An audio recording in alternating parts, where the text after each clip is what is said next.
this alley when I promised to kill you last? I lied.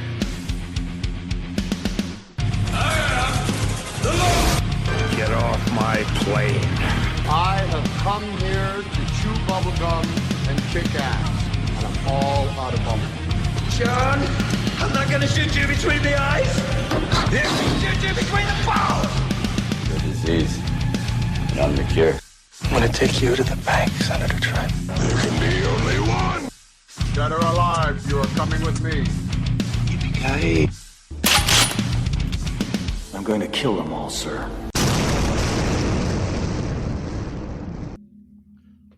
What's going on, everybody? Welcome to Give Me Back My Action Movies, the podcast. I am your birthday boy host, Charlie.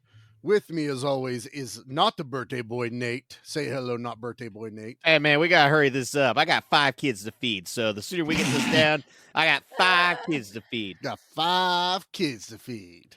And the other not birthday boy with us is Pete. Say hello, Pete. Hello, Pete. I got nothing. Pete's like, I got nothing. Why do you guys keep doing this all the time? And with us now, as our other co-host, is also birthday girl, Birthday month. Anna. Yeah. Our sweet wing. Hello. We're working on timing to get all these intros nice and smooth and fluid. We will get there, but it'll be fine. Yes. So yeah, it's my birthday pick. It's January. You picked a good one. Yeah, it's 2025. What did you pick? Yeah. What did I pick? Future of 2025, old yeah, man. We're not even there yet. I went with I was like, I like that when we start a year off with a banger, and obviously everyone's already listened to last week's episode. We went swinging for 2025 with Anna's birthday pick of The Substance. Yeah, buddy. And I was like, I need to bring just as heavy a one for the action, because I mean, Nate, wasn't it last year we did Terminator 2? Yeah, we started out the year with. So. It's huge. We also hadn't done an Arnold movie since Month of Action. So I was like, what's an Arnold? What's something that I remember that we haven't done already that was important on my birthday? And it hit me. I was like, we got to do Total Recall. And we'll get into it with my history with it. But there's a very good reason why I picked this one for my birthday, why I have such a tie to it, and just how fucking amazing this movie is. Buddy. God, do I love this movie so much. But before we jump into our histories, let's hit the trailer, and then we'll jump into it. What do you think? Yeah, baby. Sounds good. Call recall. With a memory of your ideal vacation. You were interested in a memory of, Mars. You're gonna love this, Doug. Yeah, but how real does it seem? As real as any memory in your head. You are on your most important mission. Do you want to know the future? What about the past? You are not you. You're me. They erased your identity and implanted a new one. Quato wants what's in Quaid's head. You're Quato, right? Wrong. If I'm not me, who the hell am I? You wouldn't hurt me. We're married. Consider that a divorce. You got a lot of nerve showing your face around here. Look who's talking. My name is not Quaid. An hour he could have total recall. I want Quaid delivered for reimplantation. Catch! Get ready for a surprise. Kill them all!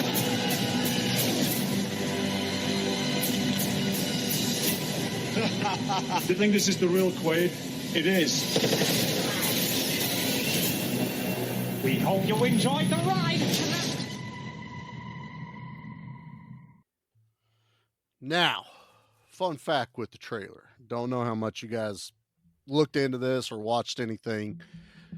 I was not expecting that type of trailer for Not Total at all. Recall. Yeah, it sounds almost like a modern rendition, and it kind of is. I think this one that I found was from Studio Canal that did the 4K.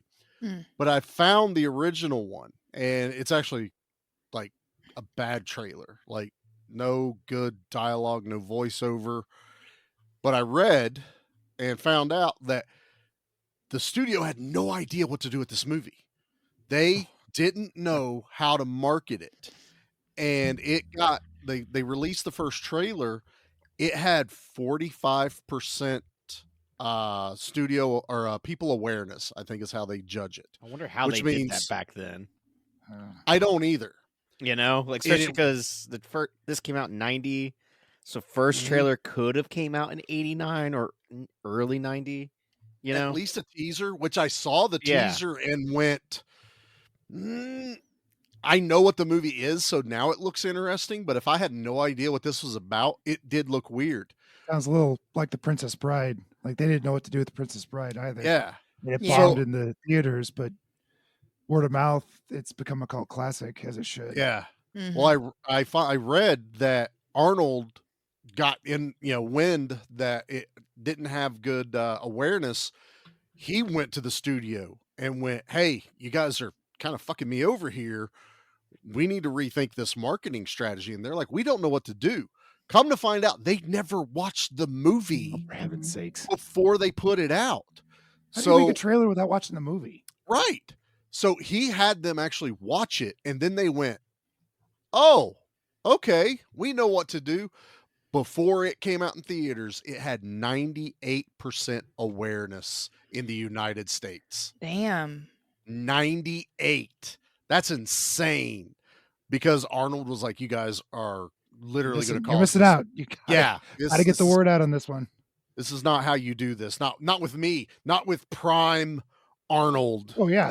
This is his prime. This is his heyday. He could do no wrong. He was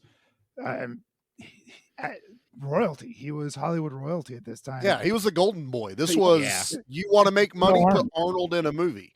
That was pretty much the thought process. Put Arnold in your movie. Pay exactly. So I'm going to do my history with this last. So I want to start with you guys. And I want to start with you because I have a funny feeling we're going to have a theme with you on the show now. There's going to be a lot of, "I've never seen this movie. This is totally and then we all shame her. We all go, shame on you. We Boo, ring the bell. boo, Shame. Boo, bad. No. Shame. No shame here. So Anna, tell us your history, or if you even heard about this movie at all. Yes, this is a first time watch for me, but I have heard of this movie. I'm very aware of it. I think it is one of those, when you hear the name, if you know anything about movies, it's kind of like one of the big ones as far as action history is concerned. And with Arnold, his tie to it, like y'all said, in his heyday, in his prime. So, but honestly, putting this on, like, I didn't watch a trailer. I don't think I've ever really seen anything from it, except the only scene that seemed familiar was when he was in the chair at the end and he was breaking out of it. That I feel like I'd seen that one around a lot. Right. So but yeah, pleasantly surprised. I enjoyed it. It was fun. Awesome. All right, well, let's go to the opposite end of the spectrum. Pete, what does that mean, Charlie? What are you insinuating there? That you're the old one? Well, fuck off. The old one. He's our Yoda. He's the Yoda. I saw this. I saw this in the theater. You saw it in the theater? Oh yeah. Oh, so cool. I was just old enough that I had my driver's license, and 1 or 2 towns over had the only theater in the county. So we drove. My buddy Andy and I, we were burgeoning, is that the word for it? Cinephiles. Yeah. We started really talking about movies and what this was all about and what things meant to us. Things like Flatliners and Jacob's Ladder were things that really moved us at the time. I don't know if they would hold up anymore, but those were the kind of movies that we would sit down and talk about. Like, this really meant something to me. And so we go see Total Recall thinking this is, and of course, you couldn't avoid the trailers at the time if you're watching TV or went to the theater at all. So we walked in there expecting a big blockbuster Arnold movie, and we got that in spades, don't get me wrong. But then it gives you that mind fuck at the end where you get the blue sky. They give you exactly what they told you was going to happen at the very beginning of the movie.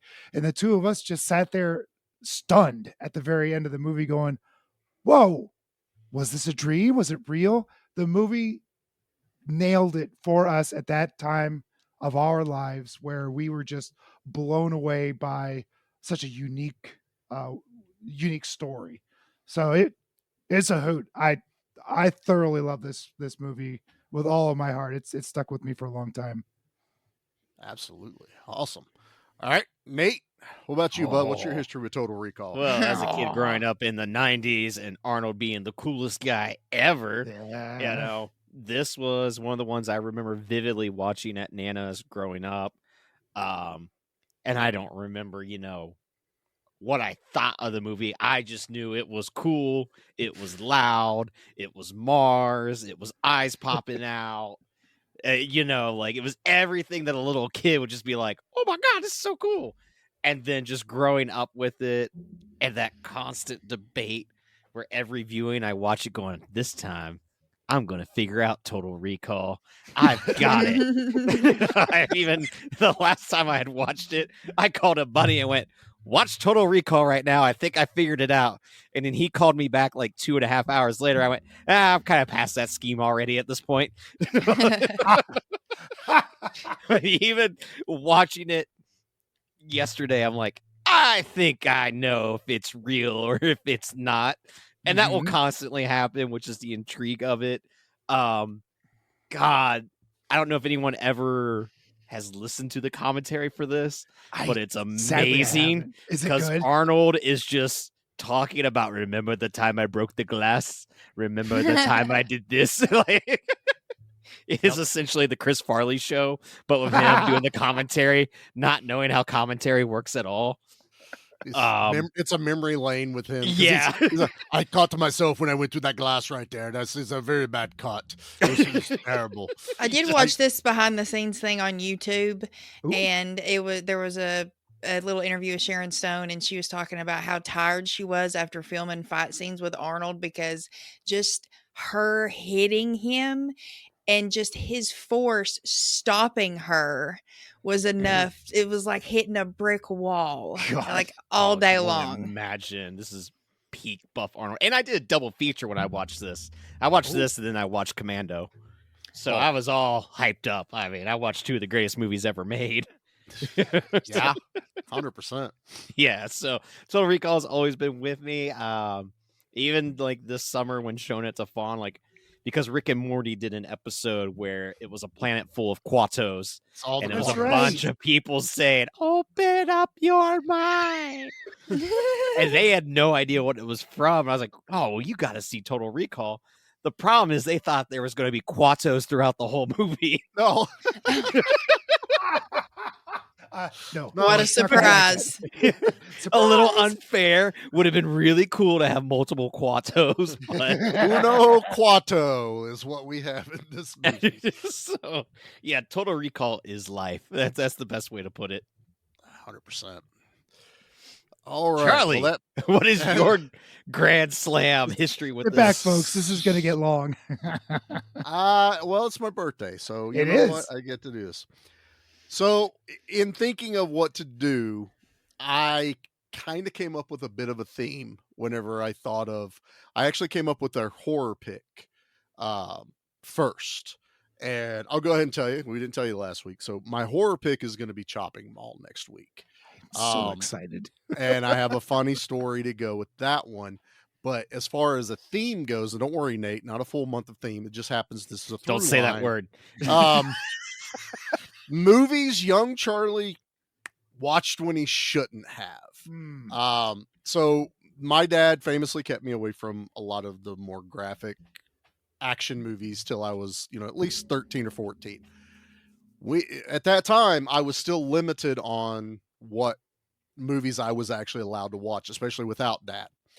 Dad owned Total Recall, and it was one of those forbidden tapes in the VCR, the tape holder, the big cabinet. Summertime rolls around. Charlie watches Total Recall for the very first time on his own. Bloody as all get out. Titties, blood, gore. Like, this is like nothing I'd ever seen before. And I am enamored by it. And I think I watched it 5 or 6 times that week. And I would always rewind the tape and put it back. And then one time I put the tape in and I realized it wasn't rewound. It was at a random part in the movie, not the one part everyone's thinking about, just a random one. And brain in Charlie's head went, oh, Dad's testing me. Dad knows I'm watching this. So to watch it, kid brain, I had to remember the spot it was left off. So I would rewind it, watch it, rewind it all the way back, and then go back to the spot where Dad had stopped. That's a pain in the ass back then, too. Yes. Yeah, Mine didn't have the counter, the time. I was gonna say, because ours didn't have the counter either growing up. Nope. And then there was some where it's like you had to like stop the movie and rewind. So it's not like you could watch the movie play backward. No, you had to guess. You had to be like, this feels right. This feels good. Yeah. So there for a long time, I would pop this movie in and it would be at random spots in the movie. And I would have to remember that spot as I would watch it. And then eventually, I was old enough I could watch whatever the hell I wanted and I could see it. But this was one of those I would sneak and watch Total Recall. And this action movie for me, because I was huge into sci-fi growing up, this was like this perfect blend of action, sci-fi. What's going on? I have no idea what's happening. I don't understand it all, but I don't care because the visuals are just so intense in my face. I think this is also my first introduction to Michael Ironside. And since this movie, he will forever be a villain for me. I think he was in V, and I kind of remembered him growing up watching V, but this was the most intense version of him I think I remember. And from then on, he was always a villain. Like, it's always a guy that got his I'll see you at the party, Victor, and rip his arms off and he falls down the elevator. God, so good. But yeah, the theme is movies that Charlie was not supposed to watch, but he watched. And apparently there's another theme that I had not planned, but the B action, the first movie we're watching is called Rolling Vengeance over there. And it's about a monster truck with a giant drill on the front. And then it got to the scene with the giant drill vehicle at the end of this. And I went, subconsciously, I even gave myself a theme that's like everything's got giant drill bits trying to kill people. Sounds like you want to do themed months all the time, Charlie. It's like my brain just went that way. I don't know why, but it's Total Recall has just been one I've always gone back to over the years. It's not my most favorite. I mean, my most favorite is Running Man. It will always be Running Man. But this one is just, it gives me everything I want in a movie. And it also is the movie that terrified the shit out of me before I even knew about this movie. Because I don't know if anybody's listened. Not a lot of people listen. More people should listen to this episode. Our brain scan episode we did like 2 years ago. He's reading the issue number 95 in that movie. And I talk about why that's important. It's because it's the Total Recall issue that I saw on the rack at Barnes & Noble, and it has the face exploding, from the vacuum of Mars on the front of it. And as a kid, it terrified the shit out of me, and I couldn't walk near it. Like, I'd go around the long way so I didn't see it again. And it has burned an image into my brain, and it's Total Recall. I mean, it's always just been part of my growing up with action movies and to a lesser extent horror, because this has got the gore for a horror movie in it. Sure does. But that's my history with it. That's why I picked it for my birthday. I'm glad you did, because this era of Arnold, like you said, Running Man, this, Terminator 2, I mean, Kindergarten Cop, this was all prime, like what I grew up with. I wish I could find, I may have talked about this before, I know the parents have, like, in 4th grade, we had to write to our hero, of like, and mine was me writing to Arnold Schwarzenegger. Aww. So I would love to find that. That is so sweet. Just to see what 4th grade Nate had the thought process of. Dad sent me a bunch of pictures of VHS tapes of, like, recorded off TV. And I thought for sure that we had Total Recall, but it might have been one of the ones that Nana had. There's also one where you can see where American Ninja was scratched out for, I think, Ghostbusters. Not the like, dude to call. No! What was I thinking? Whoever did that messed up. There's another one that's got Predator, and Predator's misspelled, and it's crossed out, and you can see where it's spelled with an I, and it's Bugs Bunny right next to it. It's like, why? Why did we do this? Predator? Predator? What? Where do you put an I in Predator, There was sir? no spell check back in the 90s. No. You had one shot on the on the VHS label. That one, and if you were real brave, you did it in Sharpie first. You're like, yeah, you never I use know, Sharpie. I know how to. I know how spell to. Terminex, motherfucker! This was Terminator. Damn it! Independence Day. That one said ID4. There was no way I was going to spell that's a good way to out go. Independence No one Day. ever spelled out Independence. And ID4 just sounded cool. I remember all those trailers back then. I'm like, T2, yeah. But they shot. That's why we've never gotten more than just one sequel, because they go, we can't do part 4. We've already ruined the ID4 greatest title. ID4 Quattro. I don't. Yeah. ID4 squared. 4 squared. I like that one. That one actually kind of works. Isn't? We'll see. What is squared? That's a 2. ID4 Well, you take ID4 and you ID times it by 16. ID4. So yeah, you know, the Independence Day Math is franchise hard. really went off the rails after the 7th one. Yeah. That Back to the Future clip of it. Yeah, Where the alien's jumping out and almost eats Marty McFly. I remember that part. and they have a That was really skateboard. good. That's right. That's right. So yeah, that's the histories with Total Recall. So this is a movie done by one of my favorite directors. Again, when I was younger, I didn't give a shit who directors of movies were. Oh no. But as I got older, I went, oh, that's why I like this, or that's why. This is Paul Verhoeven, man. And let me tell you something. That man just gets me. He has the way to put the level of violence and a bit of comedy and I didn't know what satire was when I was a teenager. But the satire is just Biting. It's a biting satire. And in everything he has done, I am just glued to it. You know, in his blood squibs are like no other. I wrote that down, man. Those were the best blood squibs I've seen in a long time. Right? That Especially dude's crystal chest clear was HD. Gnarly. Oh my god. When Just Arnold takes that chunks one of poor flesh. dude and just keeps using He him as uses them a shield. Yeah. And that guy, if this That would was have been funny. like a National Lampoon movie, he would have still been alive. Like, why are you doing this to me? And he's getting shot nonstop and like, pipe down. I'm No! feeling better. I'm going to get up and take a walk. But it made me like research. I was like, what other movies have like this glorious of blood squibs? And everything kept coming up. It was like, well, Total Recall and RoboCop. There's I was going to say, RoboCop. RoboCop. It's like, Kenny, poor Kenny. that's absolutely right. Like, apparently they were so like during RoboCop, at least they were so powerful. They were actually bruising the actors. No kidding. Because of how much of a punch they were doing when they exploded. Well, there's Dang. they interviewed Verhoeven talking about this, and he goes, man, me and the MPAA just do not get along. Like this one got an X rating and he had to cut it down. And it's that one of the scenes is that scene on the elevator. And he goes, they're stupid.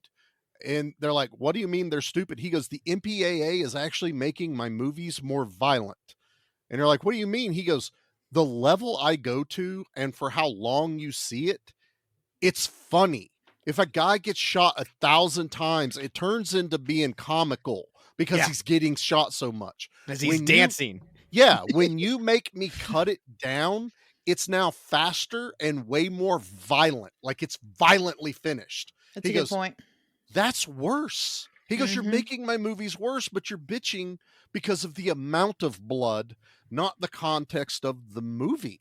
And I'm like, yeah, it's true. Because when you watch the director's cut of RoboCop and the camera stays on Kenny, I'm kind of laughing by the end of it. Oh, yeah, because it's amazing. it's goo. Kenny turns into Play-Doh at the end of that. And you're kind of like, okay, that was a lot. That was funny. But any other time, you're like, damn, poor Kenny. MPAA's fault for making it way more violent than it ever needed to be. And but like, man, blessing in disguise. Yeah, and one of the other things too, like this movie is essentially a R-rated cyberpunk James Bond movie. Yeah, you know, I sure. mean, it is Secret Service agent trying to, figure out what's going on. Or is he a Secret Service agent? Or is he? Is he? Right now, after this watch, I'm currently believing that it was all real. Ask me in 3 weeks when I watch it again, it might be all a dream. I think what we do, we'll get towards the end of the episode and we're going to ask everyone what their what's their interpretation? What's your interpretations of it? But I want to ask Anna as far as the level of violence. You watch a lot of horror. It's never about, oh, that was way too gross, I can't handle it. Mhm. But not watching nearly as many action movies as I'm sure I've seen, or even Nate has. What was your first thoughts whenever you saw how violent this movie was going to get? I was pretty surprised, and because there were several shootout scenes, fight scenes that went on for a good period of time, and people were getting shot. I mean, Michael Ironside gets his arms, chopped off. That shocked the shit out of me. I was for sure just thought he was going to get crushed. And I was like, no, duh, his arms are going to get cut off. But then to see him fall with no arms is also kind of funny too. So it was such, like you were talking about, it's such a good mix of that. It's more violent, but there's enough comic relief in there to make you kind of chuckle and breathe a little bit in between all the violence. Because I had no idea Paul Verhoeven directed this. And then once I saw that and that it was written by the Aliens guys, Dan O'Bannon and Ronald Shusett, or Shusett, or however you say it. But I was like, damn, okay. And Rob Bottin did the special effects. I was like, okay, I'm here for this. Right off the bat at the opening when the credits are coming up, I was like, okay. Yeah, I loved it. Anna's in our group chat and she goes, I don't know about Arnold and bugging out eyes. What am I in Dude, for? I can't take him seriously. It's not, and it wasn't even the scene where the eyes bugged out. It was just where he gets really mad and he's doing the face and his eyes get real big. I just get tickled every time. And it kind of takes me out a little bit, but then I have to just remember it's Arnold. Okay. Right. And it's Rob Bottin, 8 years removed from the thing. So it's the dude's only gotten better.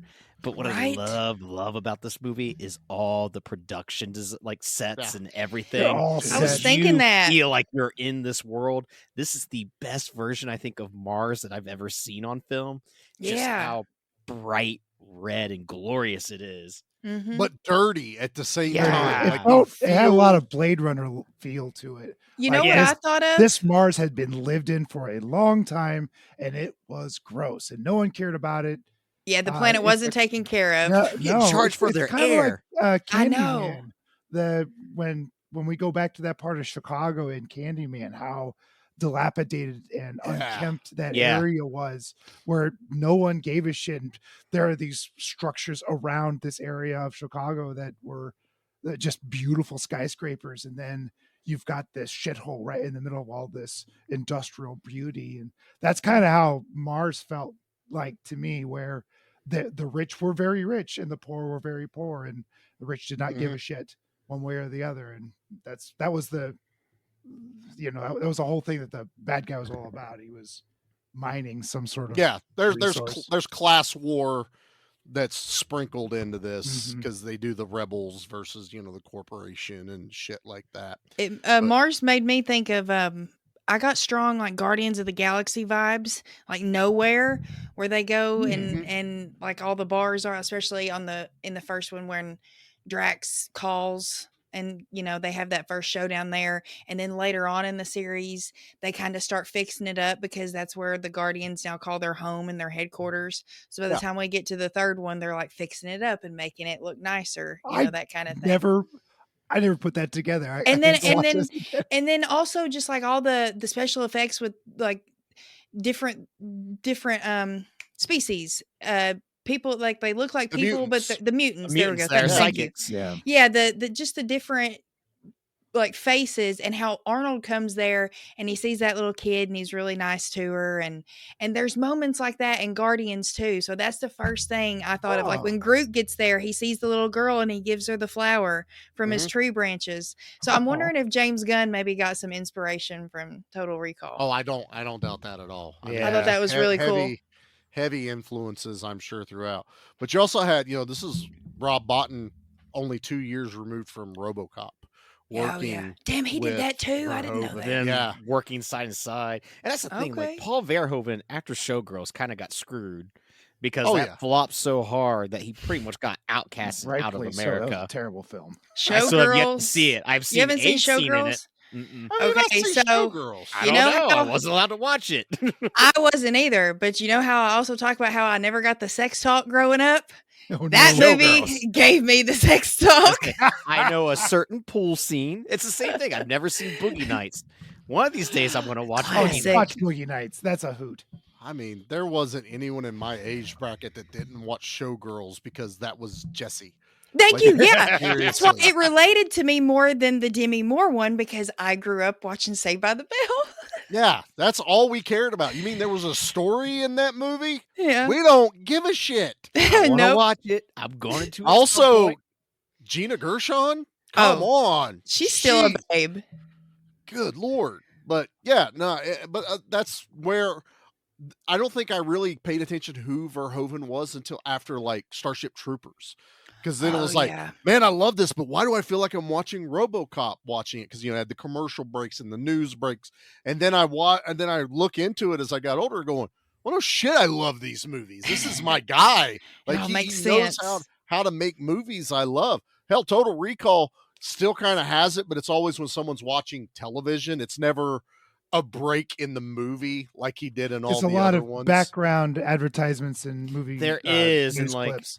You're always hearing something over the PA being said, political wise, the news, trying to sell you something. Yep. And then, I read a lot of product placement. I never paid attention till I watched it last night, but only because I had read it. On Earth, the product placement was Coca-Cola. On Mars, it was Pepsi. That's too funny. They literally kept it.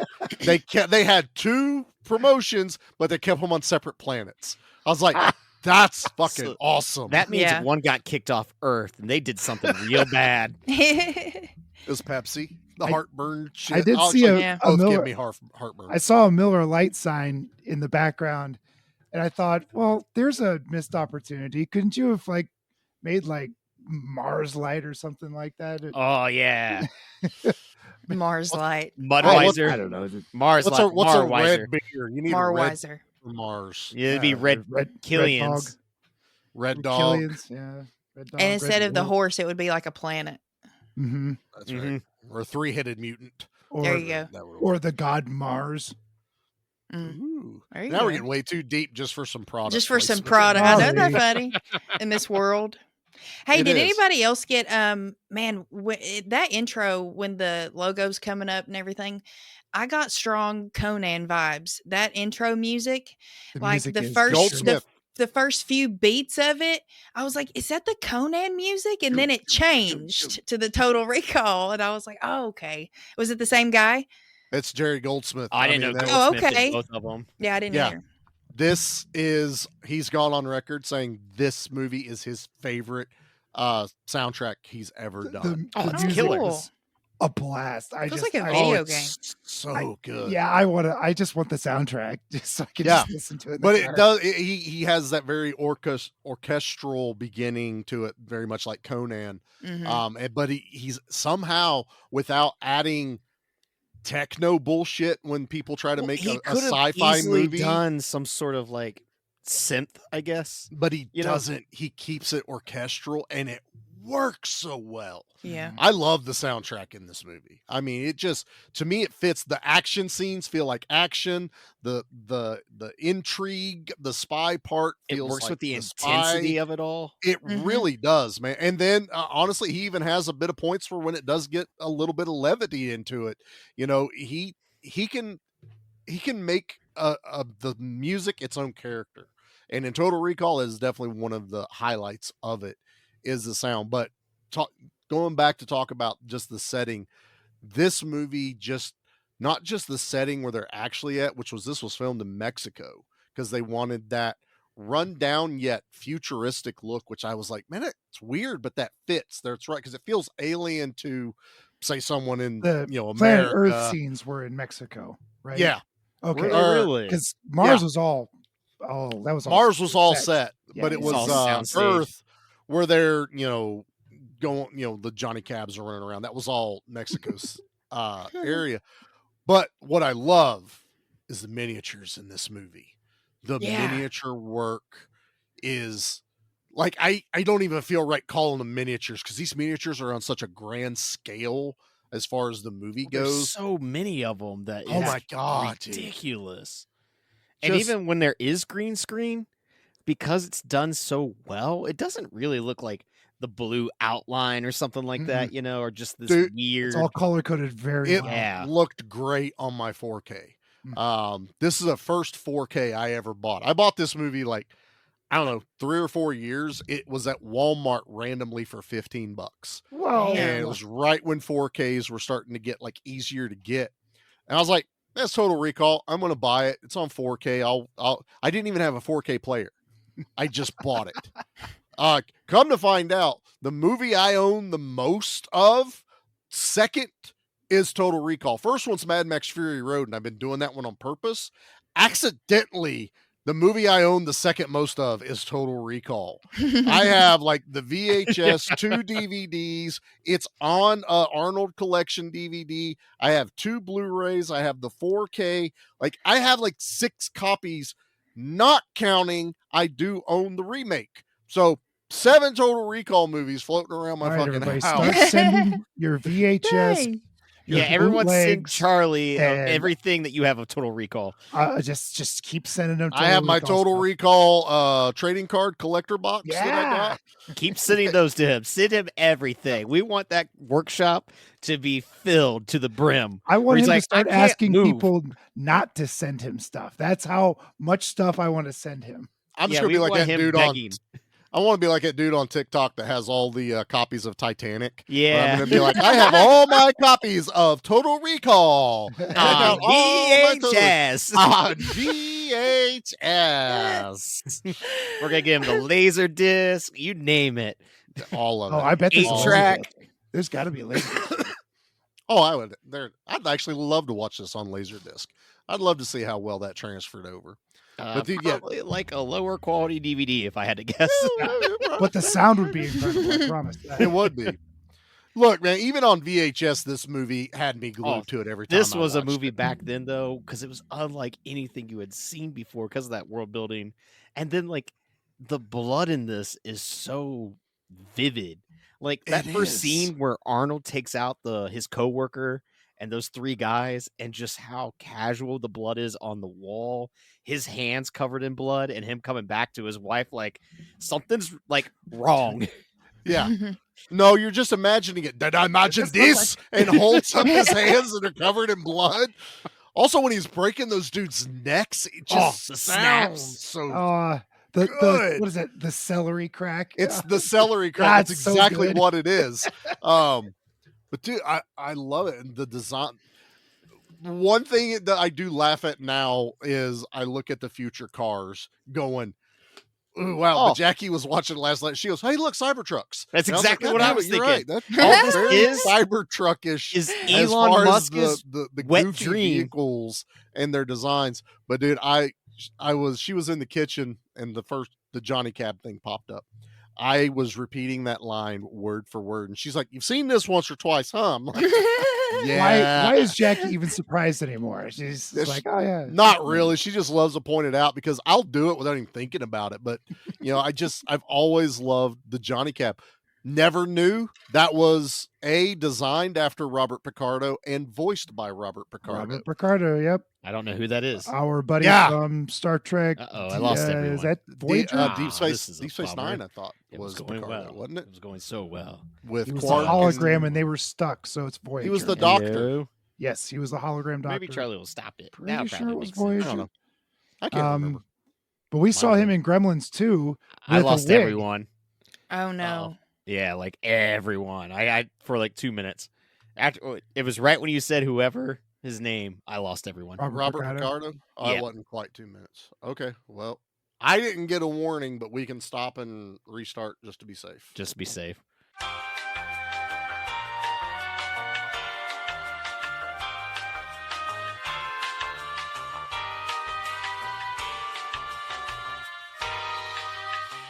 Yeah, he was also in. If you ever saw Gremlins 2, classic, by the way. Oh, that's right. He was. He was in that? He's in I full don't know this guy. toupee. He's in full toupee. That's probably why you don't recognize him. I He feel gets like though married to the female gremlin at the end. Huh. That's all I got. Huh. I don't remember that guy. Yeah. It's like I was today years old. Yep. It's Essentially. cool that they like designed an entire thing on it. And I mean, the Johnny Cab to me is still one of the more iconic, non-violent scenes of this movie. Until it melts. Till it melts. Fucking horrific. Dude, it's like a fucking nightmare. Oh god, it's so good. That's not even like that whole scene though, because then you get like the rats getting shot at by Michael Ironside, and Oh yeah, the blood that splatters and chunks onto the screen with Arnold's face. Ugh.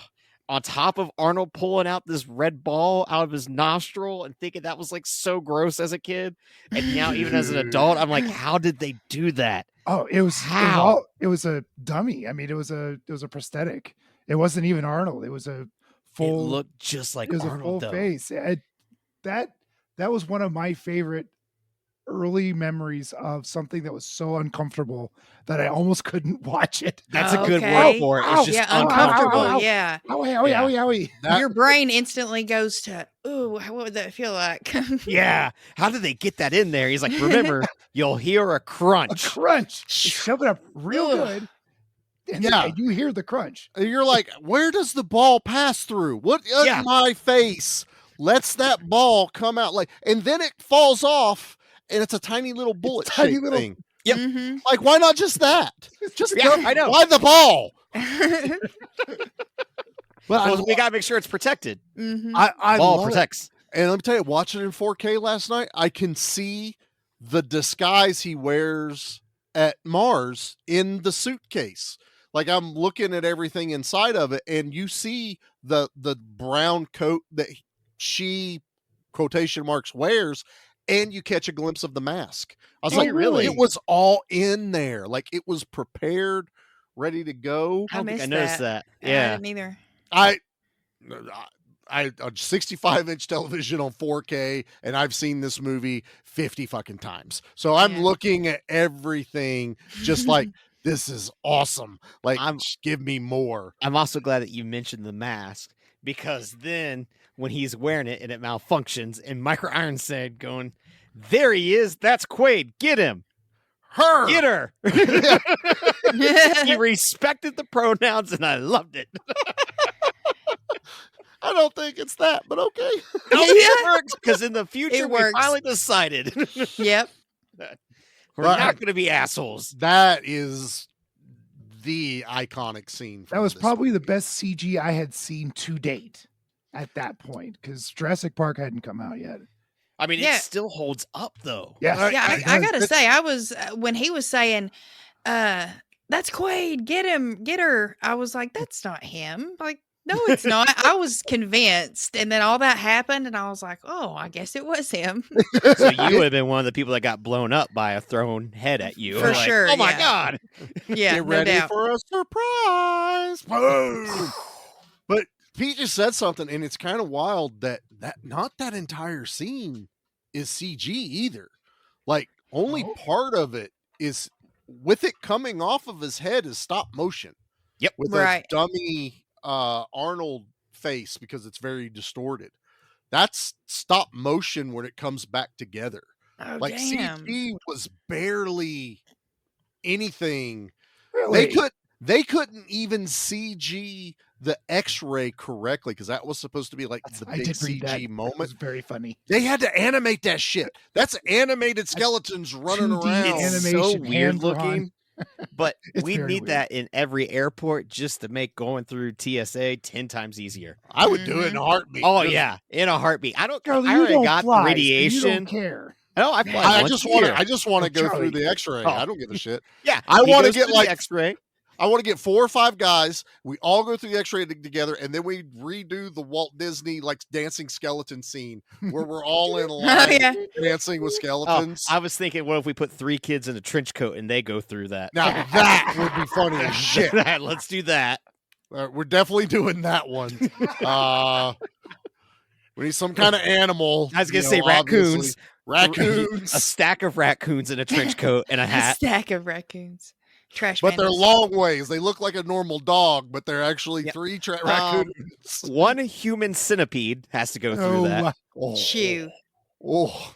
Ooh, Well, no. they're not going to walk. They're on a conveyor belt, so it's I like call you just see front. them It's float through. convenient. They would Yeah. just pass through the conveyor belt, right, Nate? I'm also trying to figure out how a human centipede would book a flight. Like, how does that? It is 3 rows. Where do you sit? You I definitely guess have to the take aisle. But how? Yeah, you can't like sit. But you don't want to be the person that's got to sit near them. Like, oh, Not I got again. the human centipede again.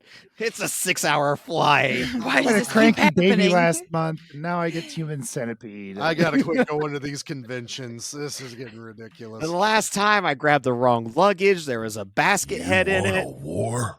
Well, you got it right after this. All right, Paul. So I think it's time we, made a trailer. Do we have to? Like, if people keep asking, so we're gonna deliver. Well, what are we supposed to do in this damn trailer? We're just gonna talk about shit we do here. We theme our months, right? Like, what do we?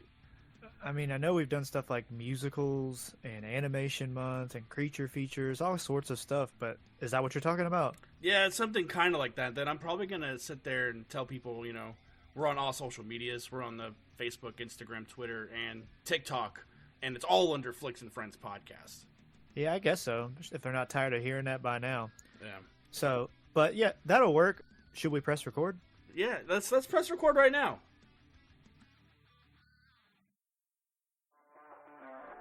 Sharks of the Corn? Virus shark? Cocaine shark? Sharktopus? Yeah, those are all real movies. Join me, Steve Coates, as each week I take a comedic look at the bizarre world of sharksploitation cinema on Bucket of Chum, the Shark Movie Podcast. I didn't come here to talk. Lucky for you, they did. Yeah, it's just something visually that just keeps me coming back to this movie. One like, of the things every time that I picked up on last night for the first time, the freak that has one eye and it looks like he's got a mutated vagina on his face. I mean, Dean Norris? Dean Norris, yeah. Never it's knew Dean that Norris. was, Hank from Breaking Bad. Stop, I Really? You missed didn't know? that. Yeah. Yeah. Once I heard him talk, I went, "Oh my god, that sounds like Hank Schrader." And sure enough, it's like there he is, just I'm one of not his sure. younger the crab roles. deer in Breaking Bad, the cop or something. Yeah, he the was the cop. brother-in-law. Oh, no kidding. He's Tony the mutant. Yeah. And then Huh. that whole I don't know if you want to call it a cafe. I love it because it's just like a smorgasbord of eye candy for what is going on in the scene. It's like the Star Wars cantina. Yeah. Because as a kid, the Star Wars cantina was like the thing that made me go, Who's that guy? I What's love that guy's story? all of Who's this. That guy? Who's that guy's story? Yeah. This is the movies I like now. There's nothing else other than this. And even down to getting the little tiny person with a machine gun shooting people. That is just Standing- chef's kiss. Standing on the bar with this machine gun that's just as long as she is tall. And she's Shooting away. bolstering it and just mowing people down. It's just stuff like that where I went, oh, Paul Verhoeven, you're the greatest director ever. It totally is. Yes, I don't know if I called it a cafe. I mean, this is literally This is a bar. It's a It's a titty bar. It's Mars bar. It's a cat house. Cat house. I went a little more foul. Sorry. It's okay. No, you can say it. I mean, it's, Okay. prostitution's going on there. I mean, they got to make their money on Mars too. A lot of construction workers. Everybody got to hustle. They gotta have that hustle. But no, Some people have better assets than others to hustle, though. Very some true. have more that assets. a Some have reference? more. Like the three boobies. Oh, She turned around. I was like, "Whoa, hello." Yeah, that every young boy went, "Whoa, yeah, hello." Yeah. That's Every a man, thing? That every can adult happen? has gone and done the same thing. You're like, which one's the fake one? Hold on a minute. I'll be 87 years old on my deathbed watching Total Recall going, "Oh, hello." Yeah. Hello. Unfortunately, all three were fake. I read that. And Yeah, it looked like it must have been like a full-blown chess piece. It also takes a little bit of fun out of it. Not all the fun out of it, but she No. absolutely hates that she did that. She Aw. hates the movie. No. Hates what came from it, and just despises the Well, fact I'm she did it. sorry, what? Shoot. Everyone's going to typecast you as the 3-boob person in every movie moving forward? I don't know. I mean, honestly, it's one of the only good parts of the remake is they at least bring back the 3 boobs. Do they really? I've never seen the remake. They do. They bring it back. The remake looked too clean. The and remake PG-13. tried to go back to what the short story was. Yeah.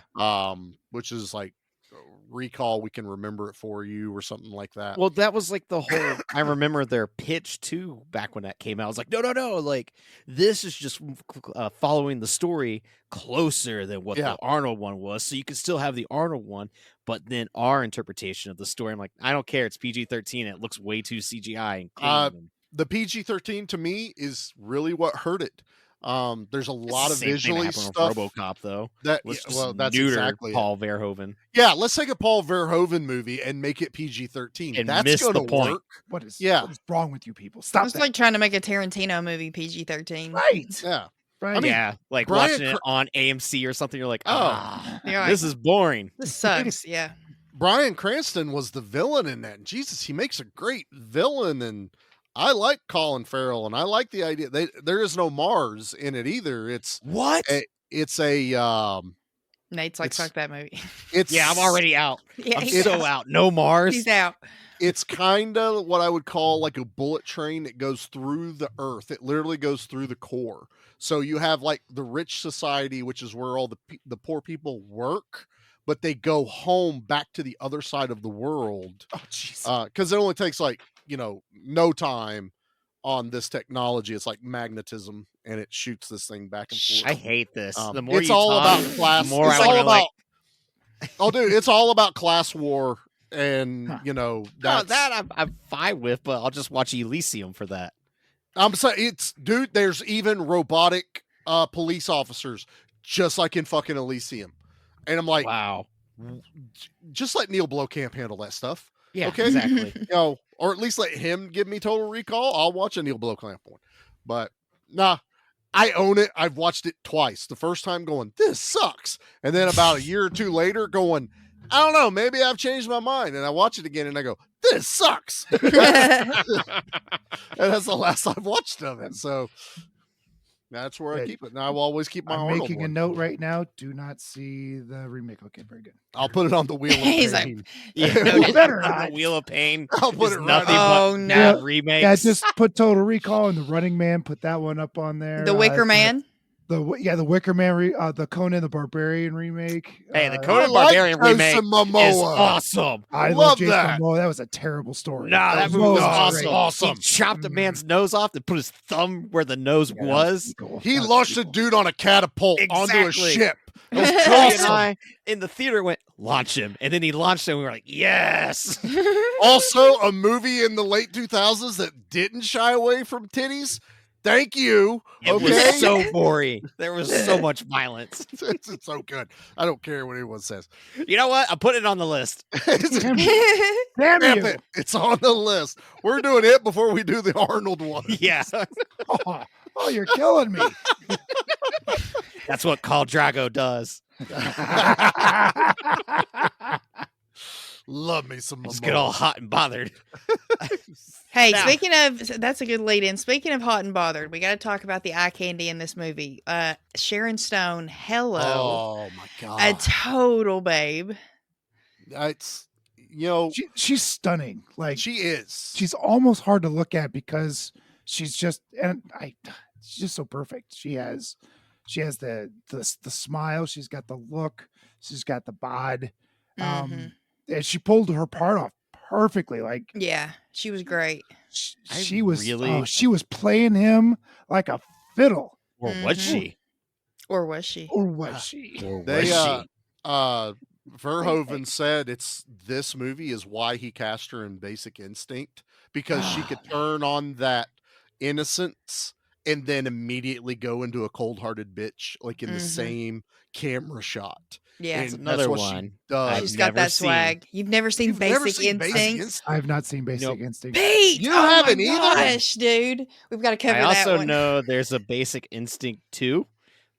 Yeah, it's yeah. You saw? And I also came to a realization watching this. I also did not know Michael Ironside was in this. He's been popping up a lot. He was in Neon City, and then we talked about him again, Pete, when we reviewed Late Night with the Devil, because he narrated that intro. He was in Turbo Kid. Yeah. I think I'm attracted to him, which is like You could do a lot worse. he's not like conventionally hot or good looking. I don't know It's just what the it voice. is. Yeah, It's is strictly it the his voice. voice? He's Is got it a him always? machismo. Is it him always playing the bad guy and him having like that bad boy kind of swag, like in Neon City? He's the bad guy with a heart of gold kind of thing.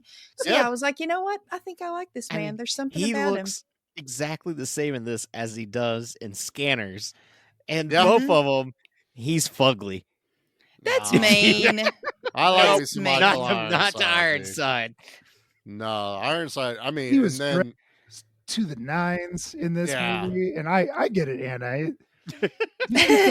There's all something men there. are beautiful He's too. ugly, I'll have you ugly. know. there's some power Screw to you, it. He's Nate. not All men are ugly. beautiful. Shut up. I'm not. Nate, you are That's standing mean. alone on that mountain. Nope, I'll be mean to You Michael are- Ironside. I'll bully him. You Do gotta sit in not the be corner mean for a to little Michael bit. After Ironside. I mean, I'm gonna look. make some only calls and get him on shaming the his show. looks. Ooh. Oh, He hell, we does covered have that. an We infectious covered- smile too. When he smiles every once in a while, like finally we get a Yeah, kill he's him. got that look in his eye too when he's kind of smiles, especially like in Neon City. I was like, okay. Yeah, Speaking of 'cause you don't Ironside, though, see it. Charlie, Yeah. did one certain gun pop up in this movie as Oh well? my God, boy! Woo! Because I know in Shadow Warriors 2 you mentioned that this gun popped up. Dude, this gun pops up, and it just randomly pops up in this movie. It's just there.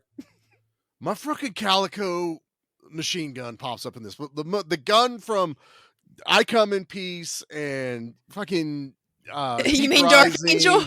It's not Dark Angel. It's Dark Angel. Thank you, Anna. I can't believe that Thank you. video made it out with her putting Dark Angel on there. But because she is new, I can't It's berate her like I do technical. Nate. That is the technical term, the technical title of the movie.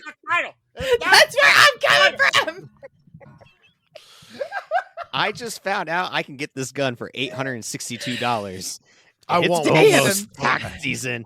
I You're want gonna buy one. an Lord. $800 gun, and you wouldn't buy a $40 Highlander jacket. Come on, Nate. Yeah, but Pete, this gun He's like, this is an has investment. followed this podcast, and it only it takes 9mm rounds. Those used to be affordable, but now They're you still just- kind of affordable when you Well, consider the other things. You know. yeah, that- they you are know. still the affordable It's a one. But real back when working you gun could get you can purchase. when you oh yeah, I and wouldn't this care is if it shot. America. I wouldn't could care if it add shot one to the cart 22 right now. Yeah. Oh yeah. This is my gun, man. This thing. I just gotta log in. It was in Stone Cold. It was in all these movies, and it is my favorite gun. And it is so underused in this movie. Like it just pops up. Like it just randomly a lot shows of the up. guns look like spray painted, like detached paintball guns. They're Tipman paintball guns. They literally so they are paintball paintball guns. guns. You said Yeah. tit. Tip. T-I. Pete. T. No, just the tip, Pete. P. I don't know if it tip. Just a tongue second, or just to tip see how it tongue. feels. That's Wedding Crashers. That's Wedding Crash. Every time I I don't hear like- just the tip, that's what I think of. I need an adult. But no, I saw that in this movie, and I was just like, "Fuck that gun, man! It will forever be my gun." But yeah, I For love it. $800, you can get one. I will. Don't worry, I'm one gonna day. keep searching. I bet I can find one better. I'm trying to remember that other Such website. a better deal. I'd be fine with a prop one. I'd be fine with one that doesn't actually fire. Oh, I'd be totally happy cool with a that. prop one. I'm just saying. See if you can find like somebody who's made like a Nerf kind of replica of it. They could shoot Nerf Give Or me like gun. airsoft. Yeah. Ooh, something like an Yeah. airsoft one would be even badass. Yeah. You can 'Cause really you get the make it automatic rapid fire. one. Yes. Yeah. Dude, I would do that. I love that fucking gun. I don't care what anyone says. I love it so much. Just like I love Imagine if Total Recall. Sharon Stone had that in The Quick and the Dead. Everyone would be real dead real fast because She'd have like, it killed wouldn't make any sense. everyone. It really wouldn't. We need to do that movie too. Yeah, But no, same. Put that on the Sharon list. Stone even got inaugurated as a honorary member of the Stunt Hall of Fame because of this movie. Like she went all out for this. And the beauty of Verhoeven is when she does her fight with Melina towards the end of this movie, he set it up where he goes, do not choreograph it as a cat fight. He goes, I want martial arts. I want them fighting. I don't want the normal hair pull, scratching. He goes, I want warriors. And by God, that's what we got. And that was a badass fight. is amazing when you get the two of them. Because, Anna, you're right. When you were talking about earlier, when her and Arnold, it is the one thing in a futuristic movie that I went, that's bullshit. That she got any kind of blow or any kind of upper hand on Arnold. Kicking him in the dick. There were so many times where he got kicked in the dick. Yeah, and then she the camera kicked him pans his twice. face. I was like, that's a low blow. She kicked him so hard, it looked like he had to wear some protection. Oh, like for it sure. looked real. I'd have had a cup on. Yeah, exactly. Because Two. that's I what had ended up two cups happening. on. Paul Verhoeven went, we need to do it again. And he's like, okay, I think we got it now. I'm Also- gonna be in my trailer. Also on that YouTube video I watched, they were saying that like all the guys on set really treated Sharon Stone like one of the guys. Like they didn't treat her in like a little prissy princess or anything like that. Like she was one of them, which I thought was really cool. I dig. And this is also the time, like, Basic Instinct is really where she, like, shot forward as far as acting. Blew and then, up. you know, she did, I will always think of Weird Al Yankovic, but the movie's Dangerous Minds? That's based off that Coolio song. They made a movie off the Coolio song. Amish Paradise. Yeah, well, Gangster's Paradise was the main song from, I think, the movie called Dangerous Minds. Meg Ryan Oh, that in sounds right. Yeah. It wasn't Meg Ryan. It might have been Michelle Pfeiffer that I'm thinking of. It might have been I get them Michelle two Pfeiffer. mixed up. Dude, I swear to God, I mix them two up constantly between Sharon Stone and Michelle Pfeiffer. Well, they were all 90s blondes, and that They also doesn't were. help. And short hair. You know what's funny? My favorite little joke in this is when Quaid gets back, finally reunites with Melina, and she's like rubbing on his junk and stuff. And she says, "What have you been feeding this thing?" And he goes, "Blondes." I hollered. I was like, "This is great." It's not like jokes, but there's just that little bit of one-liner that just makes you laugh. It caught me off guard, and good. I got the tickled. divorce line is fantastic. Dude, they had to change it because they had him say, consider this a divorce and then shoot her. And Verhoeven goes, yeah, that felt really fucking cold and dark. So he changed it to him shooting her and then saying, consider that a divorce. Because it comes across a little funnier. I'm like, honestly, he's kind of right. One feels really vindictive and the other one's like, I didn't want to kill her, but consider that a divorce. Yeah. I'm like, that makes sense. I like the can get behind change. that. One of the other like great lines is where it's like Micro Ironsides' little henchman's like, yeah, what, you think that he enjoyed porking her or something like that? No, And dude, Ironsides just so pissed off, like, you said she enjoyed it? No, I don't think she hated every fucking minute of it. Yeah. The look he gives that henchman is Dude, gold. it is He's so- like, fuck you. It's that Ironside face, man. You're right. Yeah, you get the Ironside. He gets that pissed off. Oh, we haven't even talked about like one of the guys that I grew up thinking was just a complete piece of shit. That's Ronnie Cox, who plays, Cohagen in this movie. Because he was Dick Jones in RoboCop. Mm-hmm. I watch these movies. way before I ever watched Beverly Hills Cop, where he was the good guy. He was the good captain that helped Axel Foley. Is he really? And, yeah. It's been a while since I've seen, so. And that's what a lot of people knew him, because he always played like good roles or a dad. So when he did RoboCop, they were like, wow, Ronnie Cox plays a piece of shit really good. But me, I grew up with RoboCop and Total Recall first. To me, he's always been a piece of shit. And I love him in this movie, man. He makes a really good corporate bad guy. And I dig it. Because he's not gonna be able to fight Arnold. He's not gonna be able to fight any RoboCop. Oh, no, that's not his shtick. He's got money and he's at the top of the corporate ladder. Yeah, and honestly, they even do a really good job that even Ironside is trying to kill Arnold this entire movie, but when they fight, hell, Ironside only gets like 1 or 2 good punches on him, and after that, Arnold just overpowers him. He's just Arnold just manhandles everyone in this movie. God, he does. I fucking force of nature. Yeah, exactly. Multiple dudes constantly just out, boom, dead, done. And he takes a fucking drill through the drill vehicle to kill Benny. Benny, our fun-loving, I got 5 kids to feed. And then he had 4. And then he said 5 like 4 different times before that. And then the last minute he says 4. And he's like, I thought you had 5.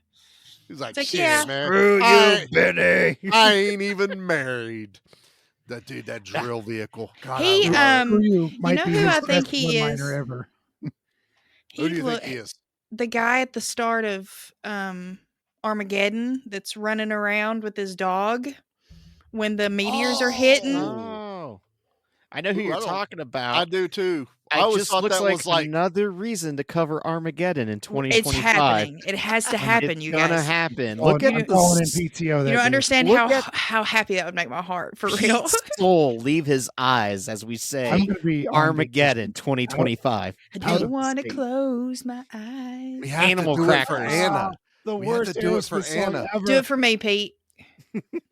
You can't deny Anna. Yeah, now Anna has to sit through February this year, so She's she gonna gets love it. one Armageddon. I used to help sponsor Pete Month. I know what it's all about. Yeah, 'cause you I'm didn't here for live it. I'm a degenerate too, remember?